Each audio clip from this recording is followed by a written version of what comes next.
Hello guys, welcome to our channel power of movie lover and this is Venky. Hindi market ఒకటే pan India సినిమాల final verdict decide చేస్తుంది అన్నంలో పెద్ది మరొక example గా మిగిలిపోవడం అసలు నచ్చలేదు. సలార్, పుష్పవన్ వంటి సినిమాలు కేవలం హిందీ మార్కెట్ తోనే వాల్వేడిగా సేఫ్ అయ్యాయి. Peddi movie Chandu champion cinema రాకముందు వచ్చుంటే ఎంతో కొంత హిందీలో క్లిక్కేయేదేమో. బట్ ఆ సినిమా రిలీజ్ అయ్యి 2 years తర్వాత ఈ సినిమా రావడం చాలా మైనస్ అయింది. పెద్ది మూవీ వల్ల రామ్ చరణ్ కి ప్రత్యేకంగా ఒరిగింది ఏం లేదు. Peddi Ram Charan career best performance కాదు, కెరీర్ బెస్ట్ డాన్స్ లేదు, బాక్సాఫీస్ దగ్గర కెరీర్ బెస్ట్ నెంబర్లు లేవు కదా. కనీసం చరణ్ ఫ్యాన్స్ వెయిట్ చేస్తున్న బ్రేక్ ఈవెన్ మార్క్ కూడా అందుకోలేకపోయింది ఈ సినిమా. ఒకప్పుడు ఎన్టీఆర్ సినిమాలు వరల్డ్ గా బ్రేక్ ఈవెన్ అవడానికి ఇబ్బంది పడుతూ ఉండేవి. అట్లీస్ట్ అవి తెలుగు స్టేట్స్ వరకు లాసెస్ పెట్టినా వరల్డ్ గా ఏదో రకంగా రికవరీ చేసుండేవి, లేదంటే దగ్గరకు వచ్చి ఆగిపోయేవి. బట్ ప్రెజెంట్ పాన్ ఇండియా సినిమాలు తెలుగు స్టేట్స్ లో ఎలాంటి లాసులు పెడుతున్నాయో తెలిసిందే. అలాంటి టైంలో పెద్ది తెలుగు స్టేట్స్ లో బ్రేక్ ఈవెన్ అయ్యి రెస్ట్ ఆఫ్ ఇండియా మొత్తం మీద ఫ్లాప్ అవడం ఎవరు కూడా ఎక్స్పెక్ట్ చేయలేదు, ముఖ్యంగా overseas number. So Pushpa part 1 number ని కూడా ఇప్పటివరకు ఈ సినిమా క్రాస్ చేయలేదు. అది కరోనా టైంలో 50% ఆక్యుపెన్సీతో వచ్చి 360 కోట్ల పైన గ్రాస్ పెట్టింది. పోస్టర్ పరంగా చూసుకుంటే ఆ నెంబర్ ని దాటేసింది. But rest of India distributors దగ్గరికి వెళ్లి మీరు గనక చెక్ చేస్తే నిజాలు బయటపడతాయి. నిన్న సండే కావడంతో మరొకసారి సినిమా గ్రోత్ చూపెట్టింది.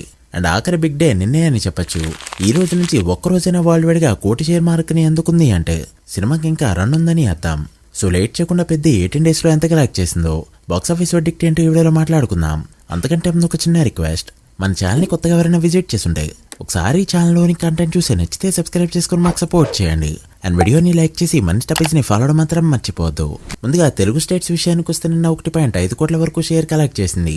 మరి తెలుగు స్టేట్స్ లో 150 కోట్ల షేర్ కొట్టే ఛాన్స్ ఉందా అంటే ఇప్పటి వరకు నైజాంలో 54 కోట్లు, ఉత్తరాంధ్ర 22.6 కోట్లు, ఈస్ట్ లో 12.7 కోట్లు, వెస్ట్ లో 9.1 కోటి, ఈస్ట్ లో 12.7 కోట్లు, వెస్ట్ లో 9 కోట్లు, గుంటూరులో 12.5 కోట్లు, కృష్ణలో 10.10 కోట్లు.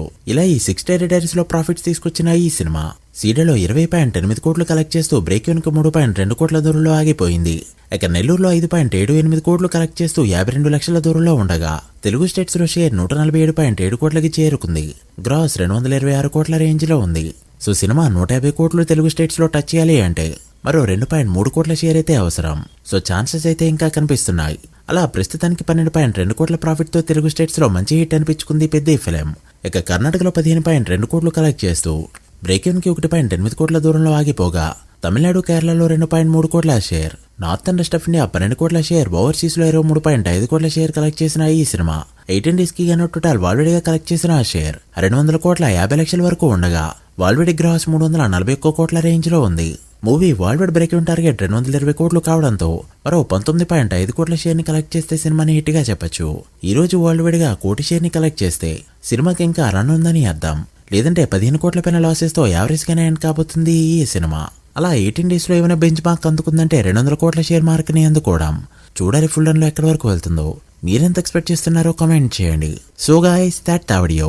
ఇది పెద్ద 18 days total world box office report. ఈ మూవీ ఫుల్ రన్ లో ఎంతవరకు వెళ్తుంది అనుకుంటున్నారో కామెంట్ చేసి వీడియో నచ్చితే లైక్ చేసి మీ ఫ్రెండ్స్ కి షేర్ చేయండి. మరొక ఇంట్రెస్టింగ్ వీడియోతో మళ్ళీ కలుద్దాం. అప్పటి వరకు signing off, power of movie lover. Thank you.